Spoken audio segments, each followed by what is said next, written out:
until I found my black tank top, sleek and sophisticated. Yeah. People would think I was from New York instead of Atlanta. But when I wiggled into it, I realized something was wrong. It was tight. As in, really tight. I flexed my shoulder blades forward and then backward, trying to loosen things up. Then forward and backward again. But what I saw in the mirror was bad. With my herky-jerky shoulders, I looked like a chicken. With breasts. "Mom?" I called. "We've got a problem." "What?" Mom called back. "We've got a problem," I yelled. "Winnie, I can't hear you. If you need me, you're going to have to come here." I skittered down the long hall to Mom and Dad's bedroom. My skirt fluttered against my legs. "Look," I said. Mom was in her bra and underwear, picking out her own outfit, and she was so much curvier than I would ever be, I was pretty sure. And that was okay. I didn't want to be curvy. I didn't even want to be bumpy.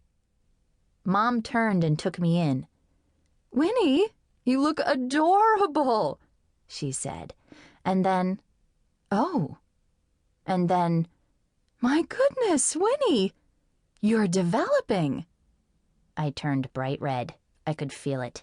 I crossed my arms high over my chest and said, "What am I supposed to do?" "Well, you're going to need to pick another top," she said.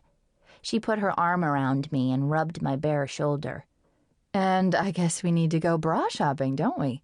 No, I said. "Let's not overreact here, all right?" Bras were for go-go girls. Bras were for Gail Grayson, who just last week made a huge stinking deal out of how cool she was because she wore one, while not everyone else in the 6th grade did, like me and Dinah, to be specific. No way was I going to slink to school with telltale straplines under my shirt, making Gail believe I actually cared what she thought. "Sweetie, there's nothing wrong with wearing a bra," Mom said. "It's life. It's the way the world works. It means you're on the brink of womanhood." "Whoa," I said. I held up my hand, palm out. "Enough, okay?" She smiled like she thought I was being funny, but I did not want my mother telling me I was on the brink of womanhood. What next? Orthopedic shoes with squishy soles? Dentures? "You'll probably be getting your period soon, too," Mom said. "Beep, beep, beep, alert, alert!" I wiggled out of her grasp and backed toward the door. "Winnie." "Gotta run, see you." I dashed to my room and ducked into my closet, pulling the door shut behind me. I pulled off the tank top, scrunched it into a ball, and dropped it out of sight behind my Little People castle, which I had yet to pass on to my younger brother, Ty, who was 5. I allowed Ty to play with it. Together we'd drop Little People through the dungeon's trap door and go, "Ah!" But I wasn't ready to give up possession, even though Mom said I was too old for it. Even though Sandra said, "Sheesh, Winnie, grow up already, will you?" Naked, except for my skirt and underwear, I confronted myself in the mirror. It was true. I was no longer flat as a pancake.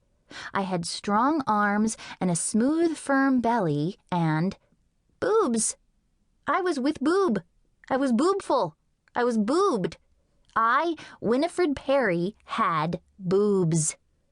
I sank down onto the floor, scrunching my knees up in front of me. How had this happened? I didn't want this. Boobs were for other people, not me. I didn't even like the word boobs, although breasts was 1,000 times worse. Dinah had boobs. Soft little humps that provoked Gail's bra attack on the playground last week. "It's really kind of embarrassing the way certain people bounce around," Gail had said, shooting a sidelong glance at Dinah, "especially with boys nearby." Gail's boobs were even bigger than Dinah's. She let her bra straps show on purpose. Sometimes they were purple. Amanda, who used to be my best friend, but who had dumped me for Gail, had also gone the way of the bra, although she did not have boobs. Which was worse, to have boobs or not to have boobs? I didn't want to be